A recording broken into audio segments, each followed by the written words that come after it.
Welcome to Liner Notes with Ben-jamin. My name is Ed Mann.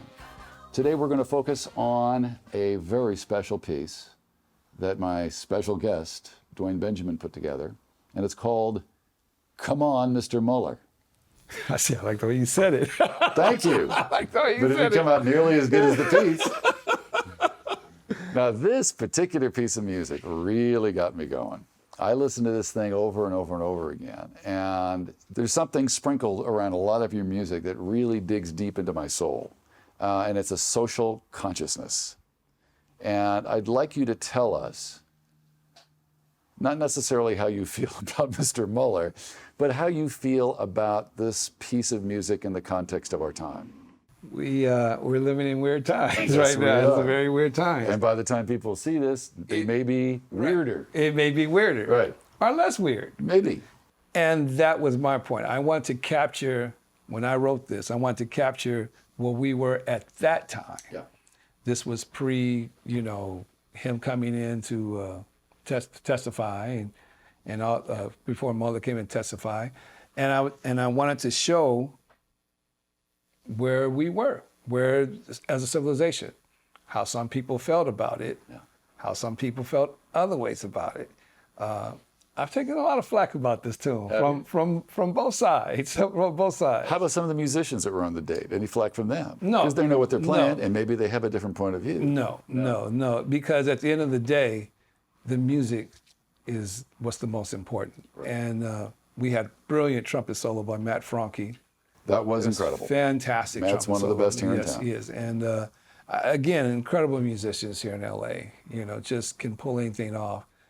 And they're about the music, And I thought this music was it was fun. Original composition? Original composition. Yeah, original composition. Well, what I think the piece does is it tells a story. I think it shows where you were at this period of time with what was happening at that time.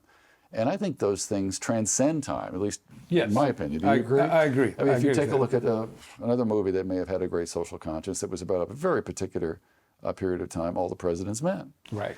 Now, this is a film that, I know we're not on TCM, but I think this translates perfectly into music and hopefully into my next question. If you've got a piece of film that not only informs but educates, right, and survives a period of time, music can do that as well. Absolutely. I think music with great social conscience, particularly some of the great 60s anthems. Absolutely. That we all grew up listening Absolutely. to, have survived that period of time. Right. Regardless of the social conditions of the time. Right. And I would hope, that this has that same kind of resonance. Yeah, me too. And if you think about it, it doesn't happen in jazz a lot. And I want to say all the sound bites that we put were actual sound bites. We didn't want to get sued, so we did hire voiceover actors to do everybody but Trump. You see, I didn't know that. Yes. Oh, okay. So I hired a couple of voice over actors, and they did the news broadcast. Right. And then we, with the genius of Echo Bar Studios and Eric Rikers, tweaked the sound a little bit, and got a pretty good newscasting sounding stuff. Yeah. I'd like to segue quickly to the idea of using rap in a jazz piece. Right. It's unique. It doesn't happen a lot. Does not. You don't hear it very often. You really don't. You really don't. And yet we all know how ubiquitous and popular rap music is.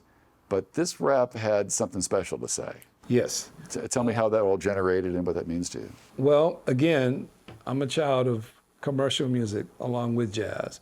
In the 90s, in hip hop, there was rap. Hip hop kind of came out of jazz. That whole A lot of rhythm. There's a lot of rhythm, and it's almost swing. When you have swing, it's ding, ding, ding, ding, ding, ding. And hip hop, and so a lot of the rappers in the 90s were basically rapping over kind of jazz beats. Yeah.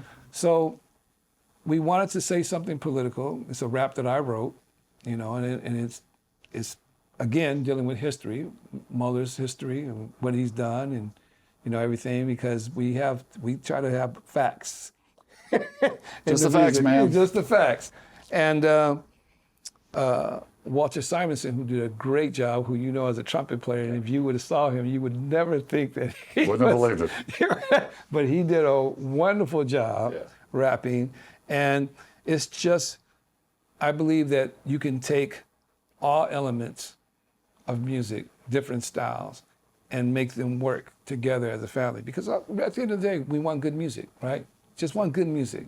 Stop all the labels. Is the music good or is it not? You know what I mean? That's what it is. So it never was weird to me to put rap in a jazz piece or something, as long as it fits. You're not forcing it in, but actually putting it in where it makes sense.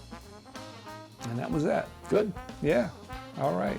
Well, that concludes this episode of Liner Notes with Ben-jamin, and you can purchase Come On, Mr. Mueller online at CD Baby, iTunes, Amazon Music, and Spotify.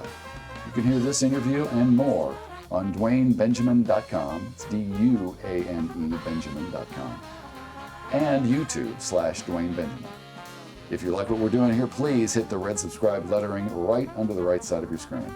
My name's Ed Mann, and I'll see you next time on Liner Notes with Ben-jamin. Yo, Trump, listen up.